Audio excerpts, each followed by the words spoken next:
Another guy who fights for freedom of speech in this case, is your new friend, Elon Musk. What do you admire and what have you learned from your interactions with Elon? Javier Milei has made waves globally since becoming Argentina's president, and it seems Elon Musk is treading a similar path. With the rollout of Doge, their growing connection hints at a blossoming alliance. A huge admiration for Elon Musk. He is an absolutely unconventional person. He's a great fighter for the ideas of freedom. What he has done on Twitter, now known as X, and how he is helping the world nowadays to wake up once and for all and become aware of the socialist virus, the woke virus. That in itself makes him a hero in the history of humanity. But it's not just that.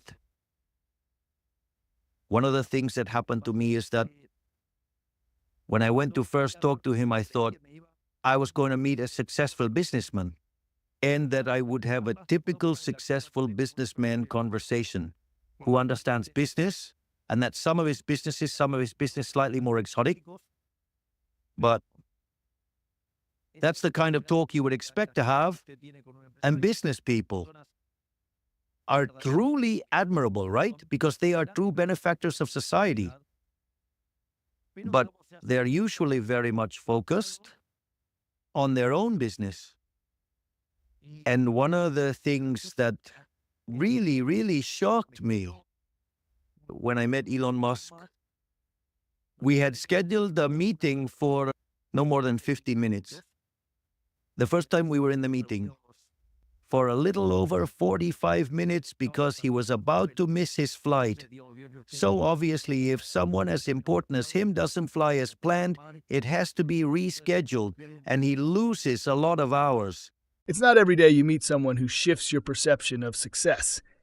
Elon Musk's willingness to sacrifice time for a meaningful conversation speaks volumes. How many other business figures would risk their schedule to discuss ideas that transcend their own ventures? That's the mark of a true visionary. Imagine, every minute is very valuable. He brought up the topic of demography, and we started discussing demographics and growth. I never imagined that I would end up discussing demographics and growth with him. Since we shared our vision regarding demographic issues and the need to populate the planet, he asked me, now what about you? When are you going to move in that direction? I mean, I said, oh, look, I have 5 children. And he said, well, the 4-legged ones don't count. That was the first meeting I had with Elon Musk, was when here at the universities we started seeing anti-Semitic demonstrations where basically Palestinian flags were displayed and Jews were harassed and persecuted. And at that moment, when we had that second meeting, he showed himself to be very deeply involved with that and brought up the issue of the cultural battle. So, I mean, it's not quite conventional even in the political field. One of the things we talked about was freedom and what was at stake for the United States in this election. Therefore, he is a person, honestly, I can say he is well above average. I mean, a person of unconventional intelligence, right? And also he is very charming, so I have a great admiration for him. And I really interact very closely with him. He is very interested in what our Ministry of Deregulation is doing, which seeks to remove regulations, but at the same time, he works with another person who is also interested in the chainsaw approach. And so, I'm very pleased because they are going to try and replicate the model we are implementing in Argentina. Anything in the way of reducing regulations and cutting public spending and taking government out of the equation means more freedom for the people. So I'm very pleased with what's going on. And with Trump's victory, because the United States will be better off. Argentina is going to be better too. And the whole world is going to be better off. Today, the world is a much better place than it was just a few. Musk's deep involvement in global issues, from deregulation to cultural battles, highlights his unique ability to think beyond business and into the realm of societal transformation. It's this mix of intelligence and boldness that makes him such a compelling figure to those who value freedom and innovation. Days ago. Like you said, Elon and Vivek Ramaswamy are heading the DOGE, Department of Government Efficiency. So from your experience this year as president of Argentina and every chainsaw economic policies that you've implemented, what advice would you give to Elon and Vivek about how to do it in the United States? Currently in Argentina, due to the political balance we've achieved, we have had certain powers delegated from Congress to the executive branch, and therefore we can resolve it by decree. The deregulation minister, Federico Sturzenegger, in his ministry, shows a counter that displays in front of everyone there. He displays the number of days during which the delegated powers will continue to be valid. Therefore, he has a whole deregulation division, a public spending cut division, and government structure reduction division, and he also has an elite core that's cleaning up all of the laws that hinder the economic system and progress. And every day, he removes between 1 and 5 economic restrictions. So, my advice would be for them to go all the way, to push it to the very limit. And do not give up. Do not let down their guard. Furthermore, that agenda does not have political purpose, because at the end of the day, you are removing privileges. Of course, there will be people complaining, but those are people who are losing privileges, so they will have to explain to society why they are keeping those privileges. The daily removal of economic restrictions in Argentina is a powerful example of what's possible with the right political balance. For leaders like Elon and Vivek, the challenge will be adapting such a high-speed approach to a system as complex and divided as the United States. What did you discuss? And maybe again, what do you admire about President Trump and what do you learn from him? There are several things that I admire about President Trump.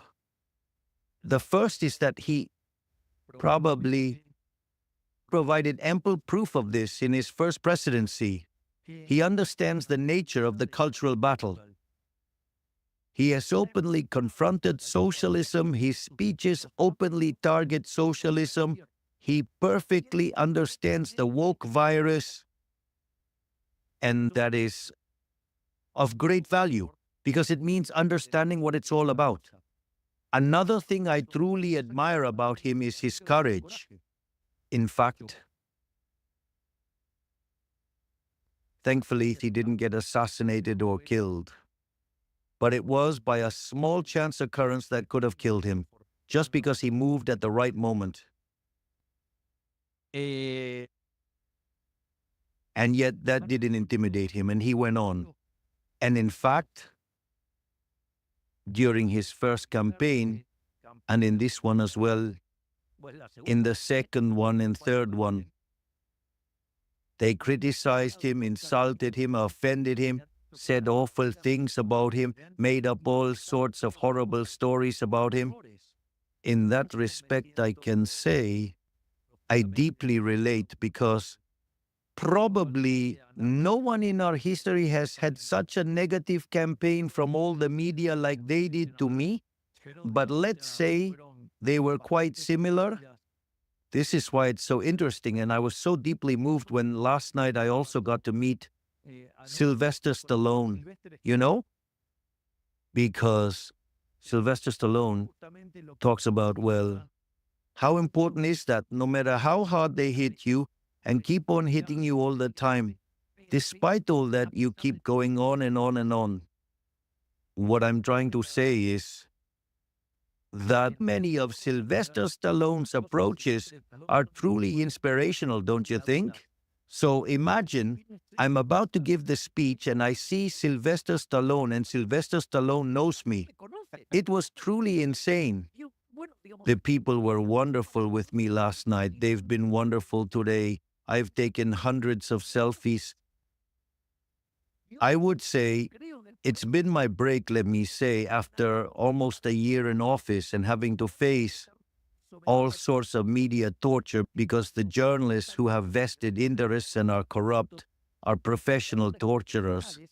Yes, because they invade your personal life, your family, and your privacy. Let me tell you something to show you the kind of garbage the media in Argentina can do. They sent 3 drones to spy on me at my presidential residence. Do you think that's right? Exactly.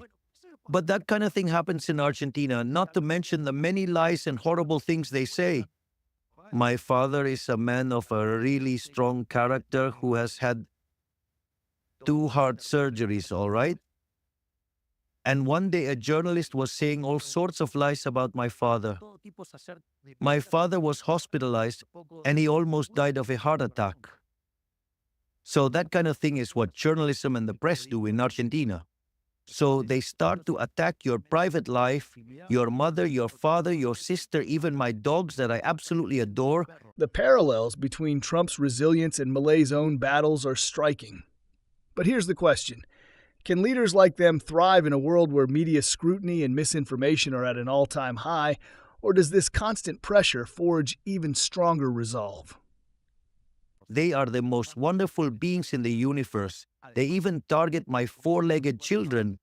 So imagine that I've been in office for nearly a year as president, and since they can't criticize my management except by lying and distorting the numbers, they meddle with all these things since the year 2021, when I officially entered politics.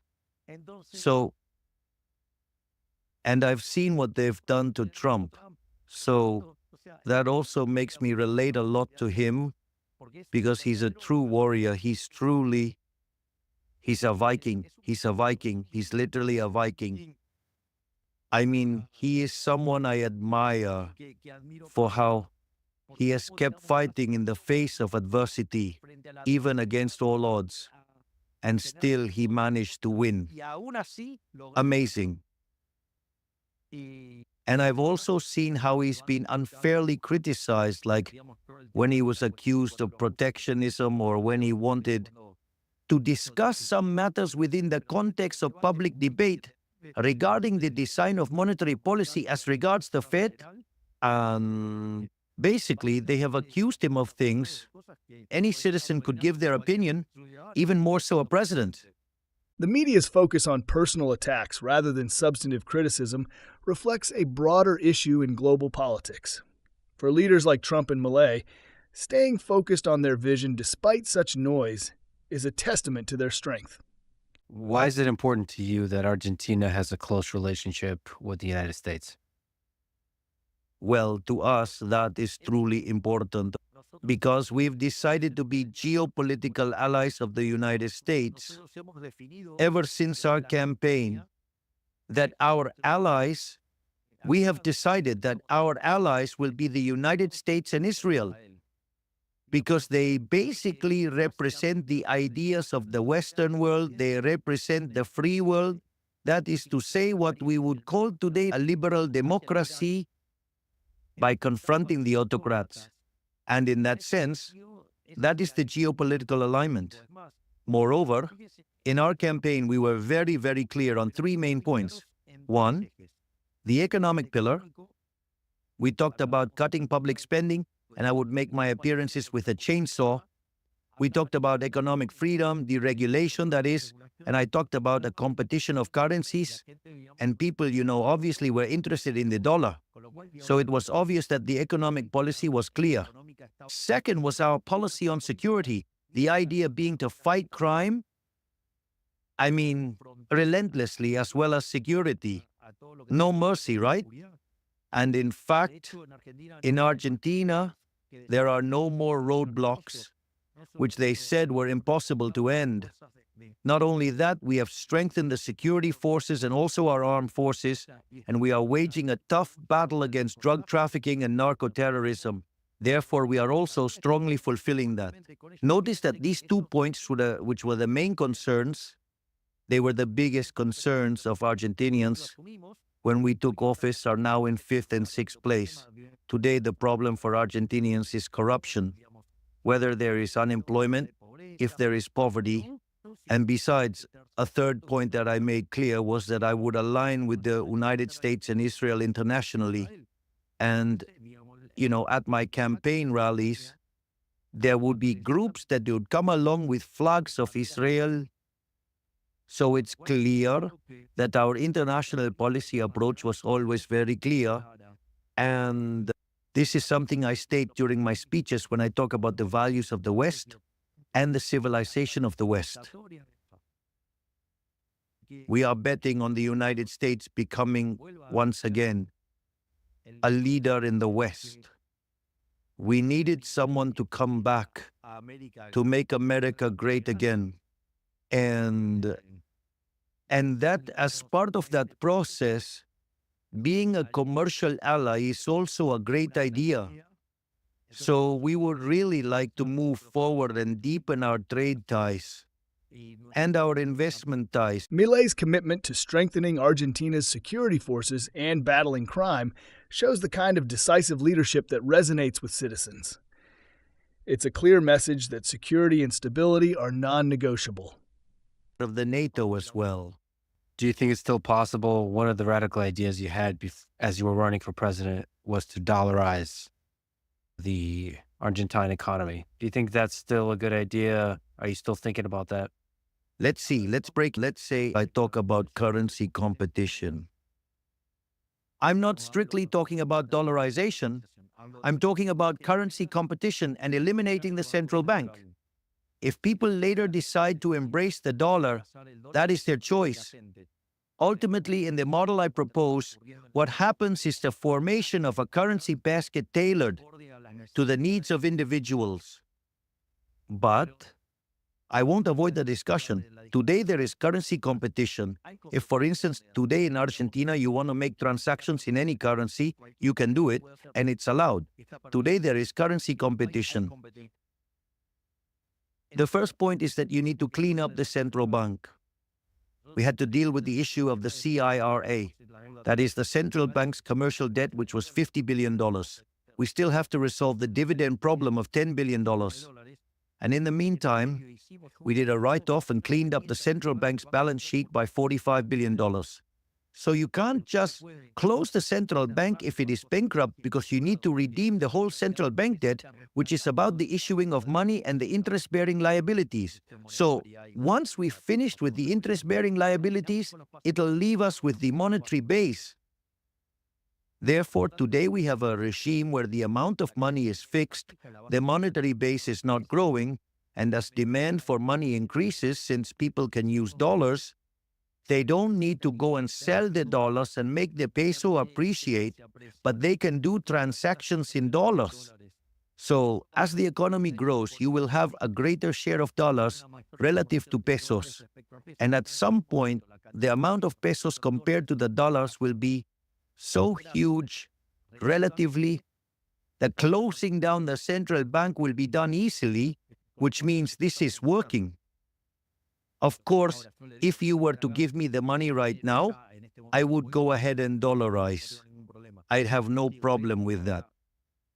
For example, I did have a proposal for this, and this could have worked because the bonds, because the largest creditor of the Argentine treasury is the central bank. But central bank bonds were trading at 20 cents.